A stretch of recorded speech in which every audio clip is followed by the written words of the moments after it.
জীবনজ্যোতির মধ্যে ওনাদের মধ্যে আলাপ আলোচনা হয়েছিল যে তোমাদের একটা অপারেশন আছে, আমি এটা সাকসেস করে তোমাদেরকে দিব আমি। তো তাদের সঙ্গে আপনার যে টাকাগুলো উনি পুরা মানে 25,000 টাকা উনি পুরা দাঁড় করেছেন, তোমরা আমাকে 25,000 টাকা। চিকিৎসাধীন অবস্থায় রোগীর মৃত্যু, চিকিৎসক ও হাসপাতালের বিরুদ্ধে মামলা দায়ের। গুয়াহাটিতে চিকিৎসাধীন অবস্থায় মৃত্যু রোগীর করিমগঞ্জের এক প্রাইভেট হাসপাতাল ও চিকিৎসকের বিরুদ্ধে গাফিলতির অভিযোগে মামলা দায়ের স্বজনদের। চিকিৎসকের পাল্টা দেবে গাফিলতির অভিযোগ সম্পূর্ণ ভিত্তিহীন। অভিযোগের বর্ণনায় জানা যায়, পাথারকান্দি থানার হৈতরকার বাসিন্দা গিয়াসউদ্দিন তার স্ত্রী জাসমিনা বেগমকে শারীরিক অসুস্থতা অবস্থায় বিগত 25শে নভেম্বর নিলামবাজার থানা এলাকার বেসরকারি জীবনজ্যোতি হাসপাতালে ভর্তি করা হলে ডক্টর সেলিম উদ্দিনের তত্ত্বাবধানে চিকিৎসা হয়। তখন পরীক্ষা নিরীক্ষায় এই রোগী এইচআইভি পজিটিভও ধরা পড়ে এবং সেখানে গোল ব্লাডার স্টোন ও টিউমার অপারেশন করা হয়। রোগী মহিলা স্বামীর অভিযোগ, তাকে স্টোন ছাড়া টিউমার অপারেশনের বিষয়টি আগে তাকে জানানো হয়নি। অপারেশনের পর চিকিৎসক বিষয়টি তাকে অবগত করেছেন এবং তার কাছ থেকে অপারেশন খরচ 35,000 টাকা আদায় করা হয়েছে। যথারীতি ছুটি নিয়ে বাড়ি চলে যাওয়ার পর রোগীর শারীরিক অবস্থা সঙ্গীন হয়ে পড়লে শিলচরের একটি বেসরকারি হাসপাতালে ভর্তি করা হয়। সেখানের চিকিৎসকেরাই গিয়াসকে জানিয়েছেন, এইচআইভি আক্রান্ত রোগীর দুটি অপারেশন একসঙ্গে করা মোটেই ঠিক হয়নি। শিলচরেও রোগীর স্বাস্থ্যের অবনতি না হলে নেওয়া হয়নি গুয়াহাটিতে, কিন্তু বিধিবাম শেষ রক্ষা হয়নি গুয়াহাটির একটি অভিজাত হাসপাতালে চিকিৎসাধীন অবস্থায় 18 ডিসেম্বর মৃত্যু ঘটে গৃহবধূ জাসমিনা বেগমের।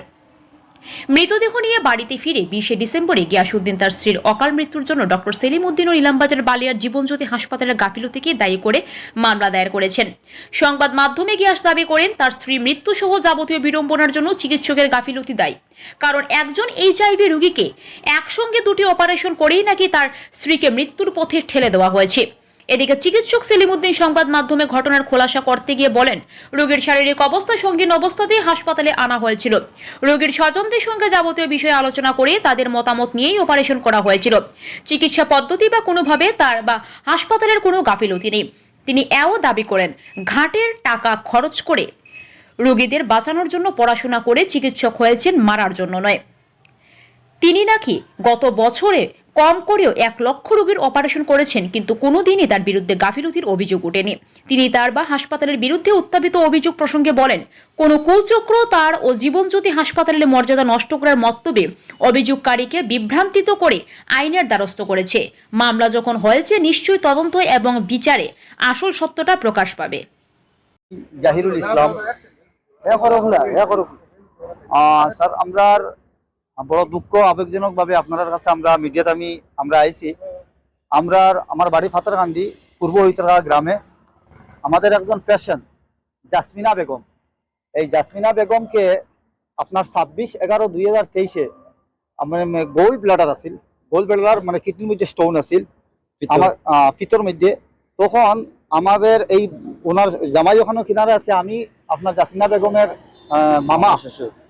তো আমাদের এই জাসমিনা বেগমকে প্রথমে লাইফলাইনে ভর্তি করা হয়েছিল 26/11/2023-এ। ওখানে ডক্টর গুলজার হোসেনে ট্রিটমেন্ট করেছেন। উনি বলেছেন যে তোমাদের যে জাসমিনা বেগমের যে অপারেশনটা আমাদের ওখানে হবে, অর্থাৎ জীবনজ্যোতি নিলামবাজার জীবনজ্যোতি বলে একটা বালিয়ার কিনারে একটা হসপিটাল, সেই হসপিটালে তোমাদের এখানে এই পেশেন্টের অপারেশনটা হবে। তখন উনি দেখাশোনা করে রক্ত পরীক্ষা সমস্ত করে উনি ভারপ্রাপ্ত দিয়েছিলেন ডক্টর এস সেলিমউদ্দিন, সংক্ষেপে সেলিমউদ্দিন নাম। এই ডক্টর সেলিমউদ্দিনের অপারেশনটার ভারপ্রাপ্ত উনি হাতে নিয়েছেন। তো উনি নেওয়ার পরে আপনার যেই দিন অপারেশন করেছিলেন সেই দিন ডেট ছিল 3/12/2023-এ, 12 ছিল সানডে। গোল্ড ব্লাডার অর্থাৎ কিডনির মধ্যে স্টোন ছিল, সেটা অপারেশন করার জন্য। তো যাই হোক, পরে ওখান থেকে উনি নিয়েছিলেন 3/12/2023-এ অপারেশনটা করেছিলেন জীবনজ্যোতির মধ্যে। ওনাদের মধ্যে আলাপ আলোচনা হয়েছিল যে তোমাদের একটা অপারেশন আছে, আমি এটা সাকসেস করে তোমাদেরকে দিব আমি। তো তাদের সঙ্গে আপনার যে টাকাগুলো উনি পুরা মানে 25,000 টাকা উনি পুরা দাঁড় করেছেন, তোমরা আমাকে 25,000 টাকা দিবেন। তখন সমস্ত ওনাদের কাছ থেকে সমস্ত হয়ে গেছে, কথাবার্তা হওয়ার পরে উনি কি রুগী অ্যাডমিশন করালেন ওটির মধ্যে, অপারেশন থিয়েটারের মধ্যে। প্রায় 3-4 ঘন্টা অপারেশন করেছেন। অপারেশন থেকে বাহির হওয়ার পরে উনি বলেন যে তোমাদের আরেকটা অপারেশন আমি করে নিয়েছি। এত দুঃখিত, এত গরিব মানুষ, রাস্তাঘাটে ঠেলাচারা কাজ করে 2-1 পয়সা জোগাড় করে 25,000 টাকা জোগাড় করলেন। এরপরে উনি বললেন যে আরেকটা অপারেশন করে নিয়েছি। ওনাদের জানা যে একটা অপারেশন হয়েছে। এরপরে বললেন আরো 15,000 টাকা দেওয়ার জন্য, টোটাল 35,000 টাকা উনি নিয়েছেন। এরপরে বাহির হওয়ার পরে লোকের সঙ্গে সঙ্গে বলছেন যে তোমাদের রুগীর যদি তোমাদের যে রুগীর যে ব্লাড যেটা আছে এটা HIV খারাপ। আমার প্রশ্ন হলো আপনাদের কাছে যে একজন রুগীকে পুরো সুস্থভাবে ট্রিটমেন্ট করে, পরীক্ষা নিরীক্ষা করে, এক্সপেরিমেন্টটা সমস্ত করে, যে রুগীটা ভালো আছেন, ডায়াবেটিস ঠিক আছেন, সমস্ত পরীক্ষা করে একজন অপারেশন অধীন মধ্যে নিতে হয়। উনি কিভাবে যে একটা রুগীকে HIV খারাপ, তারপরে এইটা না ভেবে অপারেশনটা করে নিয়েছেন। এরপরে ডাক্তার বাড়িতে আমাদের রুগীকে দিয়েছেন, 2-8 দিন পরে রেফার করে দিয়েছেন মেডিলেন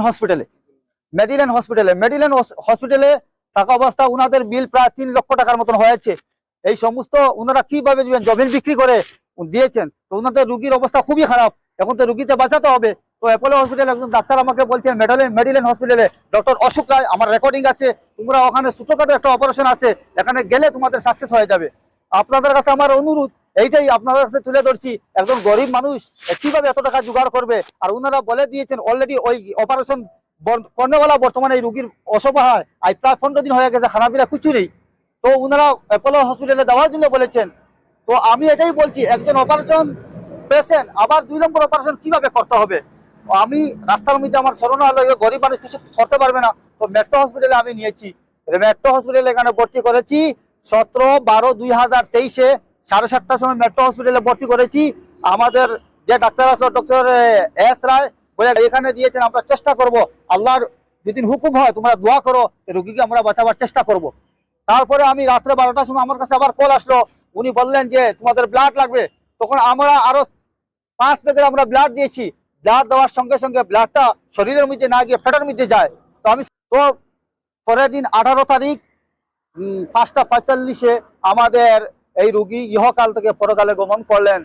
তো আমি আপনাদের কাছে মাননীয় আপনার ডেপুটি কমিশনার আমাদের লোকাল কৃষ্ণেন্দু পাল মহাশয় এবং আসামের prime minister doctor Himanta Biswa শর্মার কাছে আমার বিনম্র অনুরোধ যে এইরকম লুটপাট করে যদি ডক্টররা এরকম পারে না, তাহলে কেন গরিব মানুষের অসহায় মানুষের কাছ থেকে পয়সা নিয়ে একটার বলে 2টা আবার অপারেশন কেন করে, সেটা আমার আপনাদের কাছে অনুরোধ। আমি অতি সত্ত্বে আমি এই ডাক্তারকে গ্রেফতারের জন্য আমি আবেদন করছি। বর্তমানে আপনারা কি সিদ্ধান্ত নিয়েছেন, কি করেছেন? আমরা বর্তমানে কোর্টে আমরা এফআইআর করে নিয়েছি কার উপরে আপনারা? আর ডক্টর এস সলিমউদ্দিনের কাছে, যিনি অপারেশন করেছেন আর যিনি সহযোগিতা করেছেন গুলজার হোসেন এবং সেলিমউদ্দিনের কাছে আমরা এফআইআর করেছি। নিলামবাজারের কাছে ওখানে এসেছে অলরেডি। আমরা এটাই চাই যে আরো যেন দুঃখী মানুষ, গরিব মানুষ যেন এই হসপিটালে যায় বা এইরকম কোন ডক্টররা অসহায় মানুষের কাছ থেকে যেন পয়সা না নেয় এবং সঠিকভাবে সঠিক জায়গায় যাওয়ার জন্য আমরা আবেদন করছি। আর আমরা এটাই সিদ্ধান্ত নিয়েছি এই পানিশমেন্টটা অতি সত্বর এই ডাক্তারকে পানিশমেন্ট দেওয়ার জন্য। আপনারা আমি ডক্টর সেলিমউদ্দিন, আমার ডিগ্রি হলো MBBS MS FIA GS। আর আমার একটা কথা বলার জন্য এটা আমি ভিডিও রেকর্ডিং করেছি।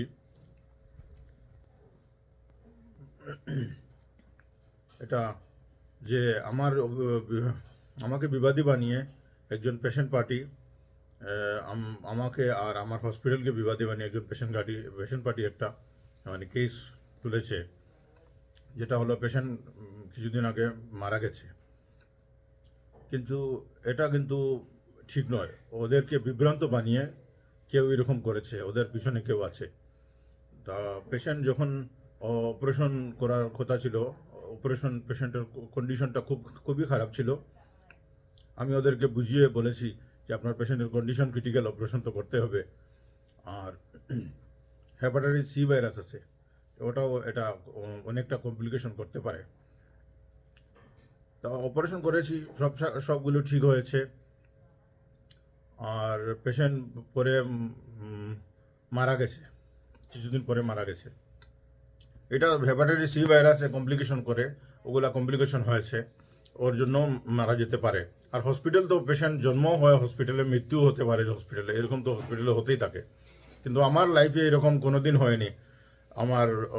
আমার এই সার্জিক্যাল ফিল্ডে আমি মোটামুটি 10 বছরের মতো আছি। এই 2024-এ 10 বছর হবে। আর 1 লাখের মতো অপারেশন করেছি, কোনো পেশেন্টের এরকম অসুবিধা হয়নি, কোনো প্রবলেম হয়নি। কিন্তু ওই পেশেন্টের অনেক কমপ্লিকেশন ছিল, প্রবলেম ছিল, যার জন্য সেপটিক হয়ে মারা গেছে, ও সেপটিক শক হয়ে মারা গেছে, ওরকম হতে পারে।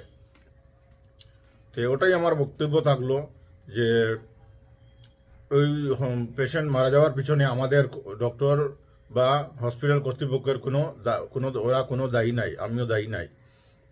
ওদেরকে আগে বলে রেখেছি আপনার পেশেন্টের কমপ্লিকেশন আছে, প্রবলেম হতে পারে, ঠিক আছে। আর